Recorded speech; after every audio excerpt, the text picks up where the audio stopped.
Disney released the Mandalorian and Grogu trailer, and the internet yawned. So a few days ago, Disney Star Wars and Lucasfilm released the Mandalorian and Grogu movie trailer. And there's never been more apathy for something once of such major cultural relevance. Like, subscribe, and hit the notification bell coming through the door. It's really important to engage with the post with one of those buttons or making a comment. Reviews and revisits on YouTube and Instagram. I feel like there's been a sudden turn with The Mandalorian amongst Star Wars fans, and then people that don't really even like Star Wars that much, that it's like, oh, here we go. Here's another Mandalorian thing. Like, oh, I'm so sick of this thing. And I'm not fully sure why. Well, here's why. Once upon a time, a Star Wars trailer was an event. Even the original 1977 trailer, when Star Wars wasn't yet a thing, set the imagination of tens of millions of people on both sides of the pond on fire, leading to the second blockbuster behind Jaws and the greatest cinematic phenomenon ever seen. The prequel trailers for The Phantom Menace nearly broke the internet in the early days of large video file viewing online. Literally, go look it up. Dial-ups and DSL hardware almost burnt out their motors spinning for hours to download the trailer video to client computers. Even though the first three sequel-era movies until Rian Johnson's Last Jedi broke Star Wars, now, as we can see forever, trailers garnished huge interest. Now no one even cares. And save for some select YouTube corporate shills, it seems that anyone who did bother to see it almost wishes they hadn't, as the malaise from their boredom coma still lingers 4 days on. When The Mandalorian premiered in 2019, it was a new hope for Star Wars after the Rey trilogy had tanked to just over half the box office between the first and the third of the sequel movies. And the Solo movie, a super flop, made less than 1/6 of the first Disney Star Wars film. They had a chance. Personally, I didn't care for The Mandalorian because it still took place in the lore-destroyed world of the First Order, which I don't acknowledge. But it was at least good Star Wars for what it was, and a new direction without Way and the denigration of more legacy Star Wars heroes. Actually, to the contrary, a younger version of Luke at the end of Season 2 reinvigorated his legacy after destroying it in the Disney Star Wars films and gave real Star Wars fans goosebumps. Even brought Star Wars theory to tears. Come on, bro. It wasn't that serious. With the intrigue of Mandalorian as a Star Wars character more in the classic themes and looking like beloved Boba Fett along with Grogu, or better yet known as Baby Yoda, appearing at the end of the first episode and speculation on who he was, this duo became a phenomenon. But that was 6 years ago, and a lot has happened since. Like a terrible directionless third season, with this ridiculous scene of what no one can suspend disbelief in realizing is a puppet bouncing back and forth. Not to mention diminishing Star Wars to Jack Black and Lizzo cameos at the same time at that.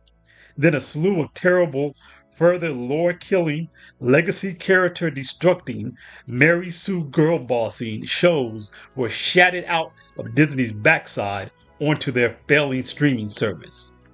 And nobody cares anymore. The trailers look trash. Just to start with the name that's uninspiring. What about Mandalorian and Grogu? We've seen 80 episodes of those two. Just like with Solo, no one in Star Wars fandom really cares about movies focused on individual personalities. Star Wars is about classic themes of good and evil. It's about heroism, adventure, and journey. The makings of what the original pulp sci-fi comics that it's based on were about. It's about mythos. This evokes none of that. The Mandalorian, or Din Djarin, has been defanged and undercut in his own show, while the actor that plays him masked off is now masked off as a person who turns audiences away by the droves. See his 3 epic flops this summer alone. Then Grogu is not a character. He's a cute moment. And that moment passed about 4 years ago. Nobody is awing over him anymore. And the ones who mostly were never substantial Star Wars fans. They're the kind of people who will go to Star Wars or Marvel movies when it's an event thing driven by hype, but they don't care about Star Wars.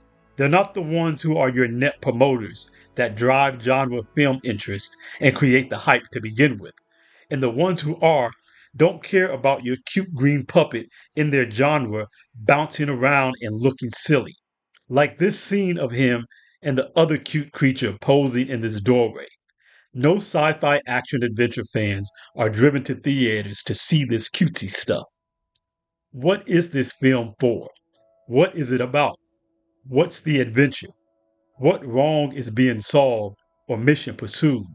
What captivates my imagination or sets it on fire in this trailer, like the original Star Wars trailer did 5 decades ago before I was born, so that when I came along many years later, even the TV showing of Star Wars was still the biggest event happening in the US on a Friday evening, so that I grew up with the original trilogy implanted in my heart the same way people who lined up around blocks on opening night back in 1977 did.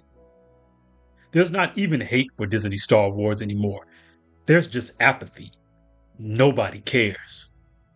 It's just lame. There's nothing here that they're giving us that in this trailer to sink our teeth in. And I still want to care. I still love my original Star Wars, unlike some critics who declare they don't even love Star Wars they used to love anymore thanks to Disney. But they won't give us anything to come back to. Just shoving a movie into theaters with those characters you used to like from that thing you used to like. Member berries. No thanks.